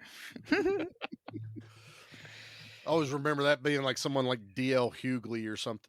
No, it's in Eddie. Armageddon. It's Eddie Griffin. I don't think that's who that is. Oh, that's the comedian Eddie Griffin. Yeah, that's Undercover Brothers. No, no. I know where I know him from now. He's in Showgirls. He's her black roommate that she lives with. Remember? And he's I like need to see this. And he's No. okay. Well, I remember. I like how she's like, "Do you remember?" Nope. there's only 2 people I remember in that movie, and that's Jesse and Gina Gershon. I didn't know there was anyone else in the movie. That's Yes, he's fair. right. That's totally fair. Kyle McLaughlin's in it. No, he's her roommate pretty much, but he teaches her like how to dance and stuff like How that. to showgirl? Yeah, bingo. That's where I Okay. know him from. I'm about to Okay. confirm that. Okay. The light bulb went off. I like that. Don't So you he's the one remember? that- Nope. Not even a little bit. Oh goodness. Oh man, but I do love it. I love when Arnold runs that fucking drill right through that thing to get. And I love Benny wasn't lying. He wished he had 3 hands, and he did have 3. He hands. did. Oh, that mutant hand is so It's cool. insane. That reveal. I remember the first time watching this. You're just like, holy fuck! Like you've seen the mutants, and it's like the fucked up face, or like. But to see like an some- arm and the way it moves, and it's the like articulation, split. yes, so fucking good. And we get another movie with an amazing hologram technology. Oh, I love the hologram technology in this movie Oh, dude, when because he's- just like Snake Plissken, but when he's like, I bet what you're thinking, this isn't the real Quaid, and then he shoots him and goes, I am the real Quaid or whatever. Well, he's laughing because he laughs earlier, and so they're like, "Oh, wait, he's laughing again. This is the fake one." And he also looks away from them. He takes his eyes off of them. But I'm going to take a page from Pete where I call bullshit at the beginning of this when he first shows up as the hologram. Ain't no way those fucking guys didn't shoot each other when they were all shooting at it They from absolutely 3 different angles. They should have had the Paul Verhoeven of them all falling down, except for like Michael Ironside going, Right. "Fools! It's a hologram." Only for Verhoeven to then give Melina the thing and make 2 guards shoot each other. Yeah, I'm like, you just did that, but no one died. And they used all their ammo. They shot so much ammo trying to get him. No one reloads in this movie. Ooh, no one yeah. reloads. Just pick up a different gun. That's what Arnold. Arnold's picking up different guns, which I love. Well, yeah, and he's also using that meat shield throughout the entire movie. Just Meat keeps shield. popping up. He just had him strapped to his back the whole time. Whip him out. This is also, to me, where Arnold is from. Clearly, yep. Like when they put him into the, the brain scan thing, like whenever the first time, and he's fighting the nurses and the doctor. That's all you hear. It's just nonsense. I'm fairly certain if you look on the IMDb quotes, it's just someone punching their keyboard. And they're like, that's what Quaid said in this movie. How many is in that? I can't remember exactly how to spell that one. But I love when they put him back in it and he pulls that fucking arm. That was of it. Stabs that dude in the throat. Stabs that guy. Oh my God, it's violent. And the amount of blood that comes out, and you see the hole. You see right in the his fucking neck. hole. Yeah, it's great. So good. So fucking good. I love the Total Recall machine itself because it looks scary. It's beautiful. It looks scary. It looks a little like a time machine. Yeah. Like H.G. Wells' time machine. Like it's got that disc in the back. It just looks like it's going to like clamp you or decapitate you or something. Delightfully sci-fi. Yeah. Yeah. It's got all these like rainbow colors to it. And like when they put him back in it and they're putting Rachel in it as well, it's just like, oh, now what's going to happen? Because they're locked in. But him stabbing that dude and getting free, it's just like, oh, we're right back into the action. Keep this rolling. Yeah, it's so good. And then that little moment where he's like, are you okay? She goes, I don't know. You tell me, dear. At that moment, I'm also like, wait, did it really get her? Like, she didn't answer you. Like, is she lobotomized and just going to follow you around? Because at this point, especially first time I watched this, I'm like, what's going on? What's real? What's not? When that dude shows up in the hotel and he's like, I'm the doctor and you're I've been sent in, you're still at recall. Watching it for the first time, I'm like, holy fuck. Like that was a mind fuck for me as a kid. But then you watch it still, you're like, is it real? Is it fake? But you watch it even now as an adult, everything that guy says happens. Yeah. The moment he shoots him and Sharon Stone starts going, you fucked up, because one of the things the guy says is the walls of your reality will start to crumble. The fucking walls explode as soon as, and it's from that moment, everything he said happens. So even if it's real, he just predicted the fucking future. Or it's all in the dream and he just laid out the rest of the package and didn't want to spoil it, like the guy that was at recall was telling him, like, I don't want to tell you the rest. You'll enjoy it. It's that ambiguity of what am I seeing? And then, seeing him as Hauser on the other tape going, well, yeah, so if you've made it this far, we've killed Quado, we've done all this, you're working for Cohagen because I'm like a triple double agent Black Widow. Yeah, this was way more twisty than I thought it was going to be. It was like you thought all the twists were done, and like, nope, there's one more. One more. It keeps happening. And even then it's like, I want Hauser back. I want all this back. And then the flip of, nah, go ahead and kill him. Whenever he sends Michael, they didn't know he had escaped at that moment. So it was literally, yeah, once we neuralize his ass, go kill him. And you're just like, who's doing what? Where? What's the plan? What's going on? And you don't learn a lot. Like Quado is badass in this movie. That is still shocking. And 4K. I'm so glad. we are now here where we get to talk about Quado. Because my God, it's glorious. In 4K even, I was like, this bodysuit that they put him in is beautiful. The way he almost goes zombified while Quado is talking, because it's not that guy anymore. I can't remember the actor's name. I can't remember either. But it's still a dude in a suit with, the body thing off of it. They Verhoeven said for a long time, people asked, where did you find the guy with the conjoined twin? It was that realistic to some people that his name's Marshall Bell, the actor's name. Marshall Bell. I love that when he turns his back and you hear like that, the breathing and like he was in Starship Troopers too. Yeah, he's the guy that loses his mind. They find him in the cabinet from the Attack of the Bugs. Ironsides in that scene with Rico. And he's like, the bugs, man, they get in your brain. And they suck at your brain. They know it. And he is losing his shit. And Michael Ironside punches the fuck out of him to knock him out. Such a good scene. But yeah, it's that he punches Quado. But dude, this whole thing is like, open your mind. It's so good, man. Quaid, open your mind. And when he's shot, like that bullet goes through fucking Quado. Like after they shoot the main body, but then Ironside shoots through the back and it goes out Quado's fucking forehead. And it's so gnarly and gross, but Quado's so cool. I want to get a tattoo of Quado on my stomach and chest. Your stomach? Oh my gosh, that would be epic. Standing out. People will mistake that for basket case, Nate. No. I'll bet you anything. I'll make sure that it says Quado and has an arrow pointing at it. Or he's wearing a name badge that says, hello, my name is. Hello, my name is. But the K's backwards, because I feel like Quado would put the K backwards. Totally need the backwards K with Quado. Yeah. The O's backwards too, but no one ever notices. No one ever notices. That's the problem. I thought it was upside down. Could have been. Sideways O. That would have been Quate. Fell over. It's got umlaut. I was getting tickled just a minute ago because it just clicked. It's just clicked. Why Pete has his name as Quinto.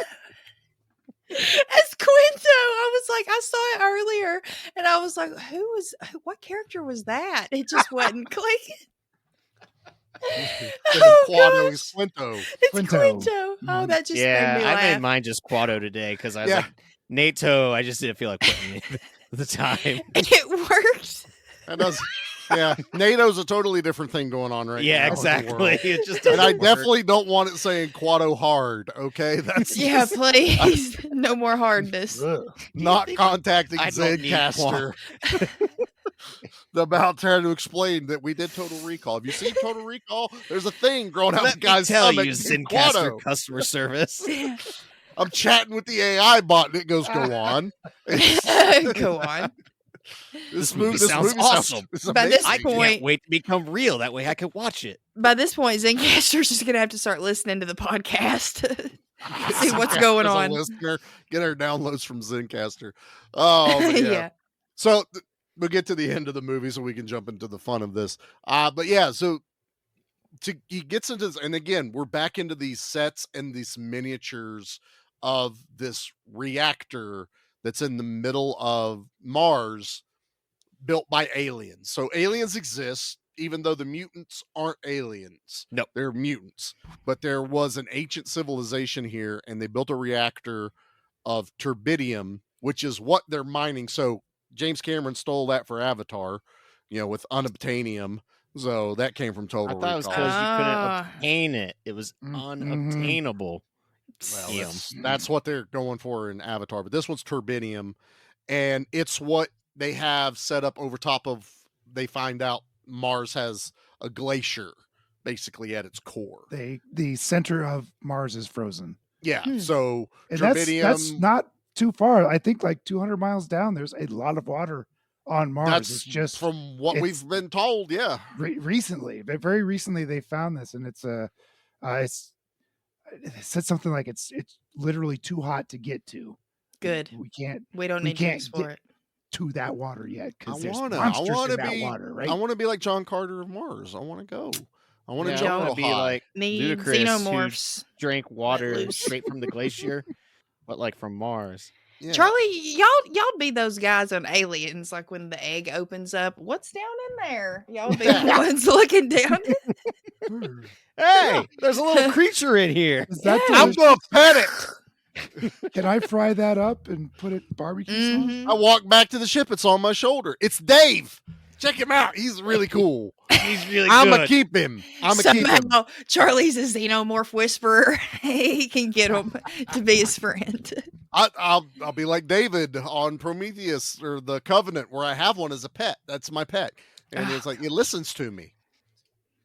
You're like, Charlie, he's got his whole thing wrapped around your throat. No. That's how No, we like. he's hugging me. That's how He's we just giving play. me a hug. Wait, Yeah. that was Independence Day. That was ID4 again, Nate. That's that's how they ID4 is the made. one.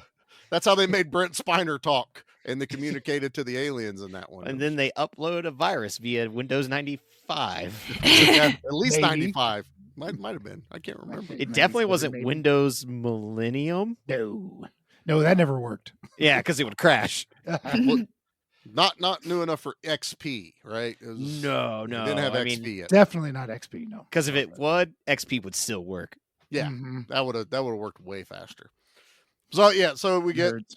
the good final showdown with Cohagen and Arnold. He's trying to turn it on. Cohagen's like, "You're going to blow up the planet. It's going to kill everyone." Yada yada yada.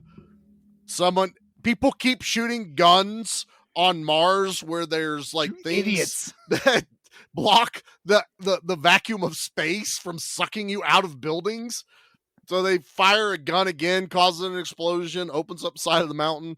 Fucking Cohagen goes flying out this motherfucker, falls down the hill, and this is like the scene. This is like the gore of gore in action movies, of him choking for air. His face is like bloating and sucking in at the same time. His eyeballs like literally bug out of his head. Bugging out is such a. And the sound of like not being able to breathe, that like just and grabbing at his horrific. throat, and it, then his body's starting to swell from like the blood. The only thing I still wish I'd have seen a head pop. I know, right? wish- Just someone pop like a mosquito, just like Yeah. or Yeah. like a tick, Because it needs to happen to Cohagen, because he goes flying out first. Because Arnold and Melina get sucked out there too, and their eyes almost bug out of their head. But the oxygen takes effect in just enough time that they kind of go back to normal. So they're playing it up as Cohagen was out too long. A little too Like long. he's Yep. already dead. But if you'd have gave me that head pop, that little berry of gone, Little berry. you would have not. I wouldn't have even questioned that Arnold and Melina that lived and survived it.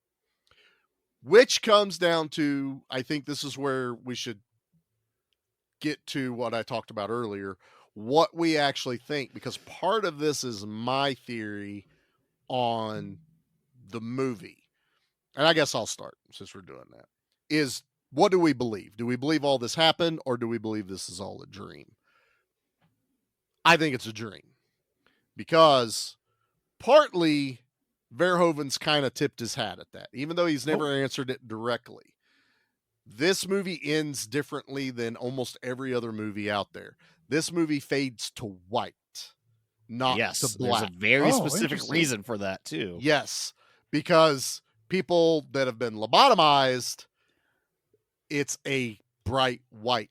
I had no idea. Oh after my they've been god! And if you lobotomized. remember, his one coworker said my cousin or uncle Uh-huh. had a lobotomy for when he did recall. Yeah. Stay away from that junk. And then Arnold tells the guy, "What about the guy you lobotomized?" And the guy's like, no, that's ancient technology. We're way beyond But that. that's the thing. When you actually see where recall is, it looks like just a shady business that you would see in a plaza. Like, Oh, it even when they does. take him back, it goes from all this glitz and sales, of like all these TVs showing the commercial, the different memories that you can have and vacation packages. And then when you actually get to see it, and it's just like one dude in a lab coat, and they're just like, that's Dave who applied here. And now He's our intern. We made him watch the video, and now he's watched the video. He's going to inject you.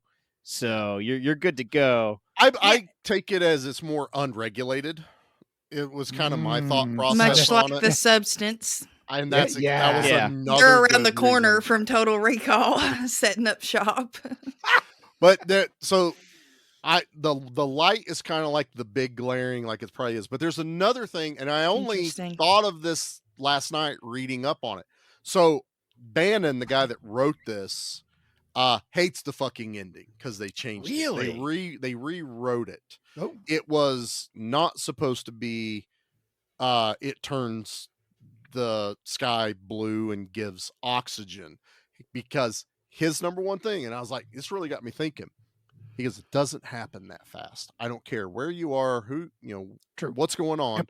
That would never happen that fast. And his whole thing was, it was supposed to be more along the lines of a clone of Arnold becoming a god. You have to read it. There's a whole thing that I was kind of like, that sounds cool. I do like the end of this one.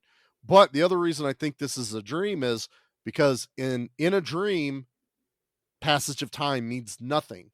So in Arnold's dream, turning on the reactor would allow the sky to immediately turn blue, and there would be oxygen fast in your mind. So of course he's going to survive that. Of course he's going to almost die and have his eyeballs bugging out of his face, but then he goes back to normal. Him and Melina live happily ever after. I truly think it is a dream. He went into the recall thing. It went bad. He's been lobotomized at the end of this. My theory. That's a dope theory. I like that white light thing, because I wondered that too. I was like, I was expecting it to fade into another scene, like have another scene after that, maybe them together living their life where, whatever. And then it ended, and I was like, well, that's weird. But I also think that it's a dream, but not for that reason. When he's in the chair and he's about to go through recall, there's a cut in the scene. Like, we don't stay with him.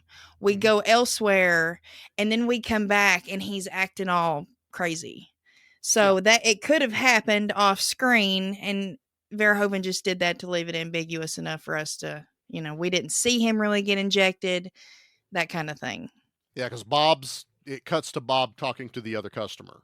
And then all the panic is happening on the phone of trying to get, and he's even trying to tell him that's part of the package. Well, that would be in Arnold's mind. That's how it would start. So, because he would know that. He would know that's the package they're trying to put in his brain. So his brain can go from there to continue the story on. Mm-hmm. And it's also from that moment, we're never really the audience watching stuff happen. There comes a point where he goes into the chair. Arnold wouldn't know what was happening because he would be put under. So we wouldn't be seeing what's happening. Everything afterwards could be from Arnold's dream vision, even the stuff with Cohangin. Mm-hmm. I like it. Mm-hmm. I like it. Yeah. Pete, what about you, bud? Those are two great. I can't argue with any of that. I also think it's a dream. The main reason I think it's a dream, and there's two of them. One, everything just lays out way too easily. Like it's more than a coincidence, right? Everything they say at the very beginning, you're going to get a blue sky, you're going to get to Mars and all that stuff. It's just way too on the nose. And a coincidence like that is just way too convenient. But the one thing that the doctor says at the beginning was, when he's trying to sell his product, trying to sell this literally dream vacation, he says something like, well, have you ever been on a real vacation? It's noisy, your plane's late, you're going to lose your luggage. When you have a vacation with us, everything is perfect. Everything is perfect. We don't ever see him get onto the plane or rocket ship or whatever it might be. outside of getting kicked in the nuts a couple of times, does he get injured in any significant way? Does he ever miss? She cut. Yes, he does. Okay, all right. And then Well, he gets maybe I'm hit by the thinking- drill, like the okay. tumbler. All right. Yeah. But you can get hurt in your dream. You know, you Yeah, can, yeah. heroes do get, bumps and bruises in He an action was movie. mostly indestructible against astronomical numbers in a world that he had never been to. Yeah. I feel like everything played out for Arnold perfectly to get to the end with his paid for final ending. So that's where that was the hint to me at the beginning that this was a dream. And you only put it together at the very end, that very last scene. You're like, It's all. Oh, It's also Okay. another thing that needs to come is multiple viewings. and the more you see it. something that was kind of dinged my final score a little bit was that I feel like it could have been shortened a little bit had it taken out one of the twists. But now that we're kind of talking about it, because like I said, it just keeps going. Like we keep getting twists and twists and twists. And like Pete said, it's very convenient. So maybe this package is like designed to do that because he's stuck under for so long. Like by now, he should have been taken out. Like they're having to continuously, his mind, I guess, is having to continuously write this maybe script. to save him, they got to continue the Yeah, script. they got to continue the as- gag. Exactly.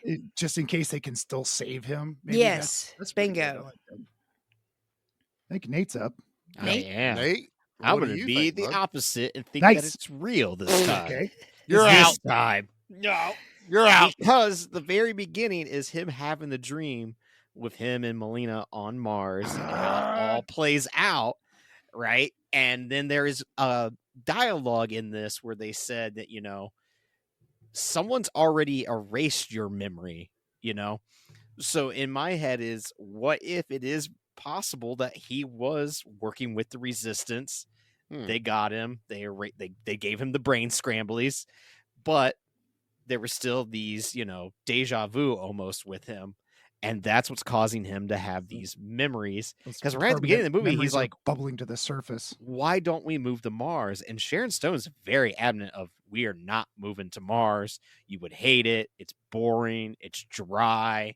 Yeah. And, this job that he has, it does make sense, of him being like a construction worker, being that jacked.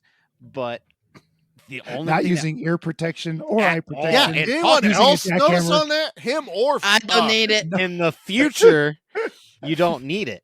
I guess. Jeez. Yeah.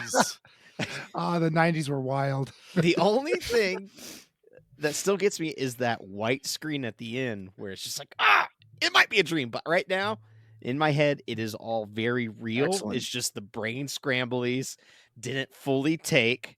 And that's where he is now putting the pieces together. Now, even having the guy going in there and saying, like, this is all a dream and you're in recall right now, still, I feel like that was them going, okay, let's just try this last ditch effort of trying to mess with his head and see what happens. Yeah. I mean, Sure. there's a reason this is ambiguous. And honestly, Oh, yeah. nobody's wrong, nobody's right. And Mhm. I think even Verhoeven purposely did it where it doesn't matter. No, it's whatever you want it to Yeah. be, which is great. And each time when I watch it, that's why I said it But always changes. I do love that they do partly answer something Nate brought up is whenever he talks about that he dreamed about Melina, and yet he describes Melina as part. Guess what? Demure was a fucking word way before they tried to make this goddamn trend. Right. When What that what is- popped up, I went, oh my God. I thought that too. It's got like it. when I saw that stupid trend, I was like, well, I fucking know what demure is. I've seen Total Recall. Like, I know exactly. And now everyone's like, it's not even a real word. The fuck it ain't. Go watch Total Recall. It's been real this whole time. Where Or the has it? the doctor comes in and he goes, listen to yourself. She's real because I dreamed her. It's like, of course the perfect woman is there. And you could play, Sharon Stone thing. Once you watch it a few times, you're like, okay, yeah, she's an undercover. she could also be a wife that's just like, I'm fucking tired of this asshole talking about Mars every goddamn day, and I wish he would shut the fuck up. He's talking about a different woman, and he keeps talking about Mars. She's looking at him. She's like, I'm gonna stab him. That's what I'm gonna do. If he does it again, I'm gonna stab him. The cops will never find out. I'll send the knife to Mars, goddammit. That's it. And everything that happens is after he went under, like all of it, everything that partakes with him, fighting the doctors and they talking all that stuff is that moment, like Anna said, where we actually are no longer in the scene with Arnold. It really feels disconnected. Like it's one of the few times where it's completely separated from him. You're in a new character. You're in the same setting, but it has nothing to do with Arnold until he goes back down. Like even later, like even when Richter and Cohagen are talking and Arnold's not in the scene, it's about Arnold. It's about the chase. Talking to Sharon Stone, it's about Arnold. Everything is centric on his story, his journey, except the moment they cut from him getting hit with the drug to go under. And then it comes back to him going off. That is the one break in this movie that's separated from Arnold. A lot to think about. It also makes this movie awesome to watch multiple times. Each time, because you pick up on little bits and pieces of like, oh, it could go either way. And I can watch this and not give a shit about that too. You know what I mean? Yeah. Like I can watch this as an action sci-fi, and it totally works that way. So, you want to do homework now with Pete? Or do you want to just jump into the things? Let's do homework. Okay. All right. We're knocking on 2 hours right now. So. Oh gosh. Okay. Let's do it quick then. Homework for this week. There are, much like Star Trek, this one predicted a lot of technologies that came to fruition. And I was just kind of thinking to myself, what technologies did we see that were in this movie that we don't have? That would be something that you'd want to have in today's society. Okay, so that's interesting. We had wall TVs. We have those today. Self-driving cars. We have those today. We're working on those. The hologram workout that Sharon Stone had where she was playing tennis. Mm-hmm. I know that was like a hologram sitting next to you, but it's pretty much VR. If you have a VR set, that's pretty much what it is. But hologram technology's here now. It's just not personalized in your home right yet. Video phone conversations. I mean, the Jetsons predicted that decades ago. But we've got it. Yep. We're doing it right now. Doing it right now, yeah. Yep. No smoking.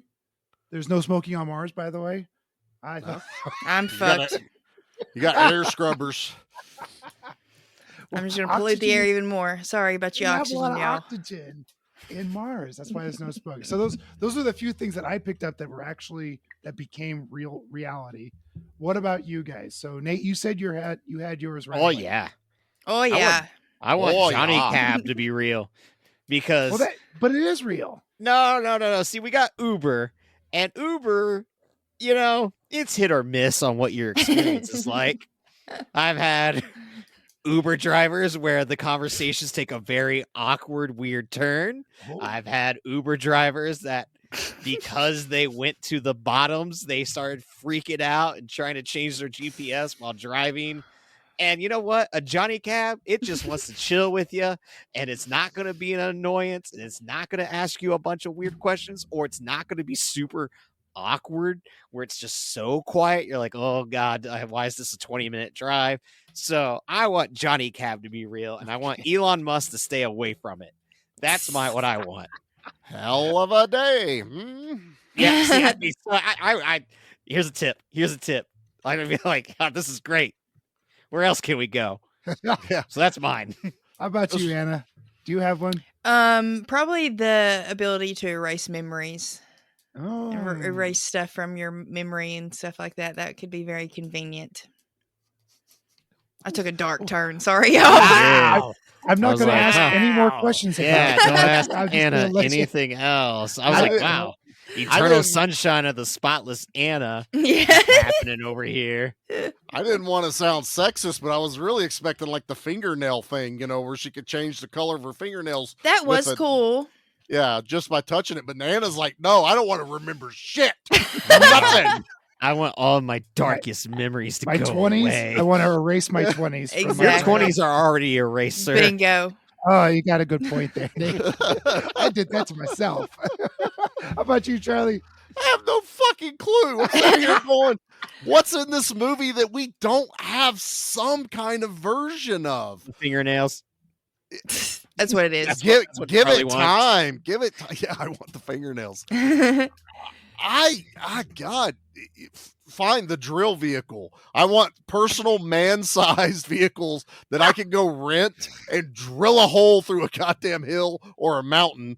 That is something you would totally be able to do in Vegas because they have like those tracks and stuff that you could rent. Yeah. So it'd be like, oh yeah, just go rent the drill vehicle. Let's go rent the drill vehicle for a week. I'm making buddy tunnels from here to Ohio. Mine. Go ahead and mine anything you want. one tunnel. Pete, it was so wild when you said this because I was like, what isn't there a version of that's in this movie aside from alien reactors, which they took their influence from actual nuclear reactors in the movie. There's a rail train. We have maybe maybe the X-ray machine in the the thing because we were joking about we could fuck with it the whole time and it would be hilarious. We would have to. But since you came up with this, what's yours then, sir? This was hard. I want the ability to go to Mars. I think that would be very cool. Nope. Anna just said we couldn't do that, Pete. I mean, we're getting very close to space tourism, and I think that's wonderful. I think that's going to lead to a lot of the eventual exploration of the solar system and beyond. And that's something that my Star Trek heart so desires, to be able to bar hop from planet to planet. You can have fun. I will stay on Earth. He's doing a planet crawl. I want to get fucked up on Saturn. I want to get fucked up on Pluto. Pluto's a planet, goddammit. He's banned from Uranus because he keeps making too many jokes when he's drunk. He's like, we can't have this fucker on our planet anymore. I couldn't. I would giggle the whole time. Uranus. Just that one phrase. Just that one phrase. I need it on a shirt. Pete, he's banned from Uranus. It's just a picture of his face.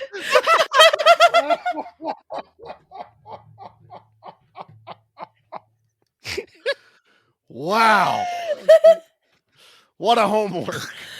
There's your homework. Well, thank you also very much. All right. Well, let's run through the things real quick. Yeah. Leave anything for us? Just bodies. Body count, body count, body count, body count. Damn, Anna, from just the tip to your banned from Uranus. I don't know what else you're fire. Gonna say. I'm laughing so hard I'm sweating right now. I'm gonna take this sweatshirt off. Oh gosh. Oh god, that's awesome. Body count for Total Recall. It does not disappoint. 77 people died Damn. on Total Recall. It's Paul Verhoeven. There's gonna be a body count. It's a bloodbath. I love it. Now, don't ask me to count the blood squibs. We can't count that high. So it's just. Oh, that's not a Nate alert. Okay, we're good. All right. Well, let's pick our favorite one then. Have you ever killed anyone? Yeah, but they were all bad. They were all bad. Let's see. It's my birthday. I'm going to go first. I'm going to pick my favorite. While there are 77 brutal deaths in this, and a lot of it's by gunplay, I have to pick. It's the one thing that terrified me as a kid before I knew what this movie was. It's one of the most memorable things. And aside from the boobs, it's probably the reason my dad didn't let me watch this as early as I probably ended up watching it.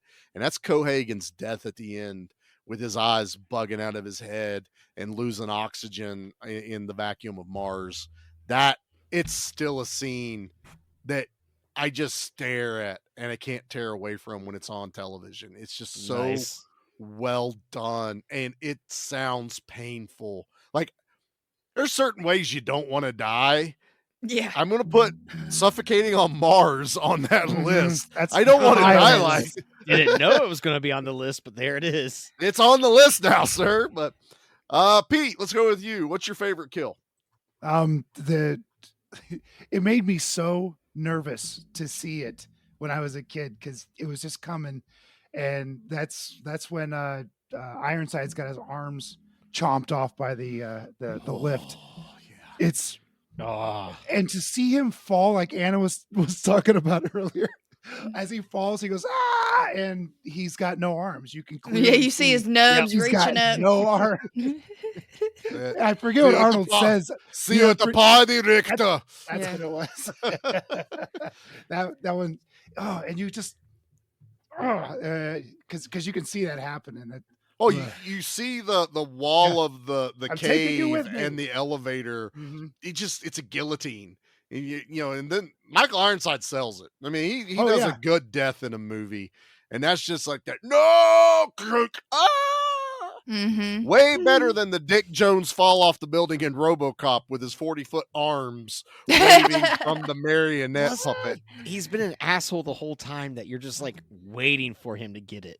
You're ready You know? for him to die. And it was a satisfying kill too, because Yes. that kind of guy deserves that kind of death. I'll agree. That's a solid one. Yeah. Anna, what about you? What's your favorite kill of Total Recall? Oh, it's definitely the Ironside one. Because Yeah. I wasn't expecting that at all. So it surprised me and shocked me. And it kind of, I don't know, in a way, it kind of feels out of place. But at the same time, it doesn't. It works. And so, yeah, I enjoyed it. Nice. Nate, what's yours? Oh man, there's so many good ones, but There's I'm gonna some go good with ones. that whole stabbing in the neck with the Total Recall, like strapped down, just because that blood squirt that comes out and that dude's look on his face of just pure agony. I'm like, I fucked up. I just worked here, man. Today supposed to be my day off. Yeah, I got called I'm in. filling be in here for today. Tom because he took a PTO day. Let me say, honorable mention, Sharon Stone's shot to the head, and when Michael Ironside turns her face over, that's a damn good bullet wound makeup on there. There's And a lot of she plays a good dead girl. Like she looked dead, like no life in the eyes because the eyes are still open. It was like, bravo. I The- really the like Sharon Stone. in this bullet wound in Quato's head is awesome. Yeah. And that comes It's out. Like out, that, yeah. that flap of skin goes. Yep. Quato's the best like special effect in this movie. Like between Yeah. him and Benny's arm, those Yeah. two scenes are probably the best like special effect, like appliance and the way it works and moves. Quato's just freaky looking, man. Quato's my Love every boy. bit of it. Absolutely. Pour one out for Quato. All right, Yep. let's rate this.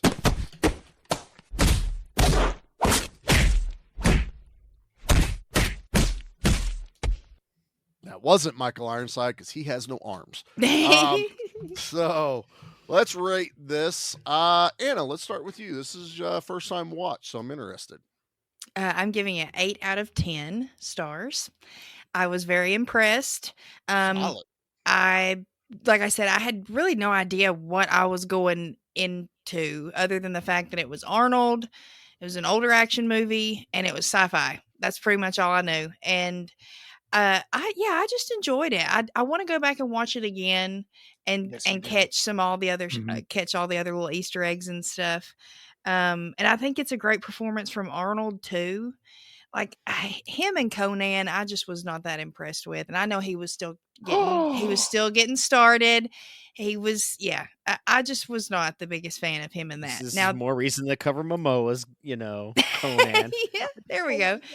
But I loved him in this, even though a few moments I had to laugh at his, they just cracked me. And They that's just fair. crack- they just cracked me Arnold-isms. up. Yeah, they just cracked me up at this point. I do, like I mentioned it earlier, I feel like it could be a little long, but with the theories we spun about the why, I feel like it makes more sense. So it doesn't bother me as much anymore.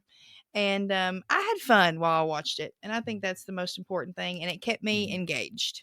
So 8 out of 10 stars. Awesome. Yeah, surprisingly for the amount of story in this, it's still a sub 2-hour movie. Yeah. I mean, Yeah. if so, like when they try it, I don't know how long the new one was, but if someone tried to like literally redo this, it'd have to be like a 3-hour or a 2-part movie. Yeah. Like someone wouldn't be able to cram this much information into a movie like Verhoeven does now. Yeah. So to be under 2 hours, impressive for Yeah. back in 1990. So, Pete, what do you rank in Total Recall? I have enjoyed this for 34 years. It's 10. Damn, Pete's tossing 10s out like slam it's dunk. candy. This one, this has been with me forever. I'll watch it probably once a year. I love this movie. Hell yeah, man. Short, Nate, sweet, to the point. I love Mhm. it. Yeah. Nate, what are you ranking Total Recall? Oh, I think this is one of the greatest movies ever made. Put to cinema. I think that what it does puts new movies to shame for not being able to do what Total Recall does. And I'm looking at you, remake, now that you reminded me that it exists. Yeah, sorry. God, its pacing is excellent. The fact that like how much I love James Bond movies, but I get an R-rated James Bond movie, but it's with mutants and sci-fi. Yeah. It's just God. It's everything I could want, and so it's an easy 10. That's for sure.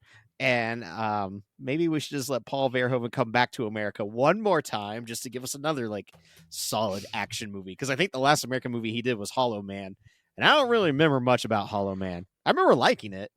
Wait, was that with Kevin Bacon? Yeah, but I remember it being kind of rapey. It's very rapey. Yeah, very rapey. Yeah, If I remember correctly. So I watched that one too young. maybe we let Paul Verhoeven do it. Another American movie, less rapey, more action. Yeah. Getting back in his action seat. God, dude, like Pete said, this movie's been with him for so many years. It's been with Kind of me like so many years. I wish I would have bought. There was years ago like a DVD, but it was shaped like Mars at the top. I remember It was that like one of those. Yeah, it's one of those. that's I'm like, fun. God, why didn't I ever buy that back then? Instead, I've got like the original DVD release from way back in the day. But yeah, they just don't make them like they used to. So Total Recall's really perfect don't. movie. Awesome. Well, my turn. I picked it for my birthday for a reason. I have literally grown up with this movie. It's kind of shaped my adolescence in more ways than one, I guess you could say. And while I get why my dad waited for me to watch this, it's also one that was everything I loved. It was sci-fi, it was action, it was Arnold.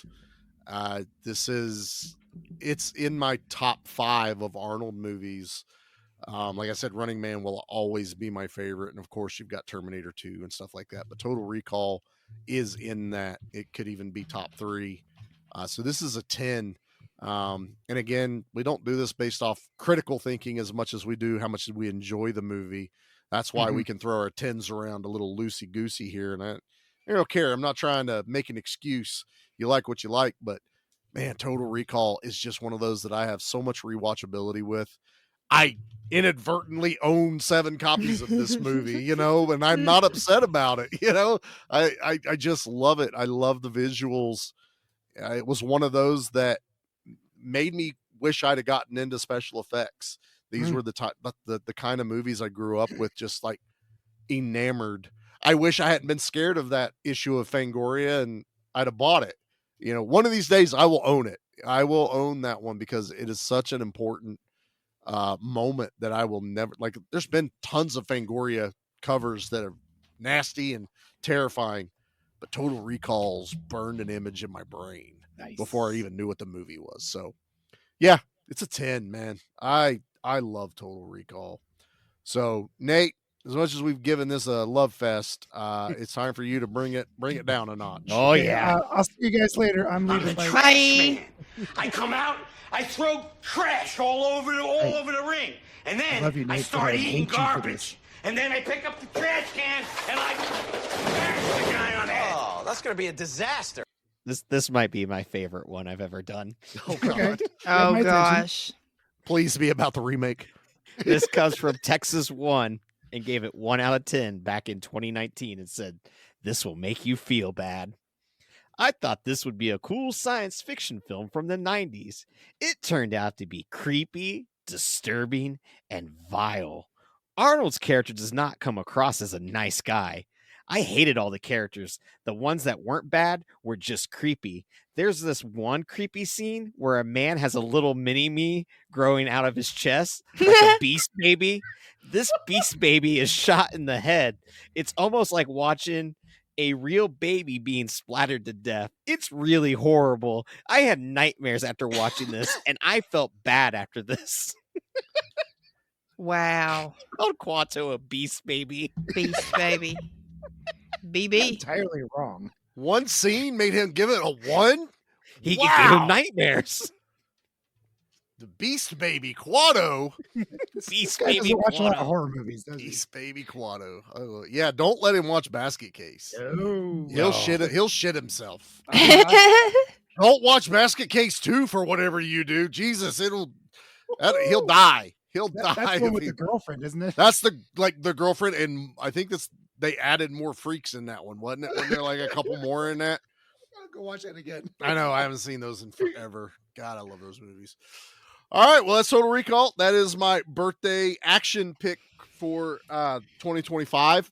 And as I said earlier, my horror pick is going to be another movie I watched way, way too young, and we're doing Chopping Mall. Yes. So excited.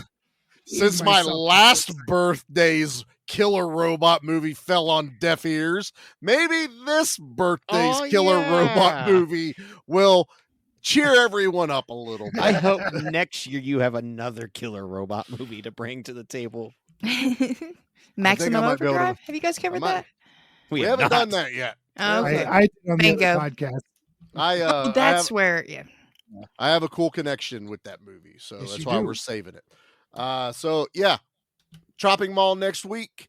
Also be checking out B Action, where we just got done covering, or whenever this comes out, I think we just released it. Rolling Vengeance, giant monster truck with a drill on the front of it. So Okay. how can you go wrong? You've convinced me I got to see this movie. Yeah, You convinced me. That's all I need It's to on hear. YouTube. It's on YouTube. It's on YouTube. All I right. saw that. in high def. Damn. But yeah, so a lot of stuff happening. We will see you all next week. Anything else I need to do, or is this episode gone? I long think we enough? just got to tell you happy birthday at this point, and then we're Happy done. birthday. Happy Yeah, birthday, happy Charlie. birthday. You did good. You did real Thank you. good. Thank boy. you. I appreciate it. I appreciate it. I'm older now. I don't know about wiser. Not but wiser for sure. I appreciate it. Am I prettier? Am I at least Yes. prettier? A little Pete? bit, like Okay. you know, aging like fine wine. All right. Beard's gotten a little longer. A little bit. Getting some gray in that beard over there. I gotta Oh, get yeah. some salt and pepper going. little salt and You pepper. don't have like a stupid mustache like Nosferatu does, so that's Yeah, I good. won't. Would you shut up? Okay. Nate? I haven't seen it yet. Oh, the I was mustache is asking a my friend spoiler. that. I was like, I don't know how I feel about the Selleck stash they gave on Nosferatu, but I was sold by the end of it. Don't let that deter you, Pete. Okay, there you go, Pete. If not, Pete, there was another Universal monster movie that came out that I think you'll really enjoy. And it's called Werewolves. And you know what's in that movie? I love Werewolves that and machine guns. No. Yes. So much action. So much action. Werewolves and machine guns, sir. Do these werewolves have machine guns? Yes. I've Dude, got to. I think I've got to watch it. I've got it to watch. I just haven't. technically, yes. But also no. You just gotta watch it. Werewolves and machine guns. Sold. Yep. Never And go wrong. and Frank Grillo. Now, do these machine guns need to be reloaded at all? Because if Never. they don't, I'm in. Oh, I'm so in. There is So- literally a turret-mounted machine gun on a Humvee. Of course, that's driven by a werewolf. No, Spoilers. but You know yeah, what? I You don't know, want to you- spoil everything. Look, I've already told you there's a werewolf with war face paint and body armor. So I'll tell you take right that now. what you need to know. If Nosferatu had machine guns, I would have been in. You'd have never fell asleep, sir. I You would would have never fell fallen asleep during that movie, because then it would have been like the castle has mounted M60s and Nosferatu's like doga doga doga to Van Helsing, and William Dafoe, he's got a flamethrower and then he's trying to torch the castle, but the problem is bricks don't catch on fire. Been awesome. Make it happen, Hollywood.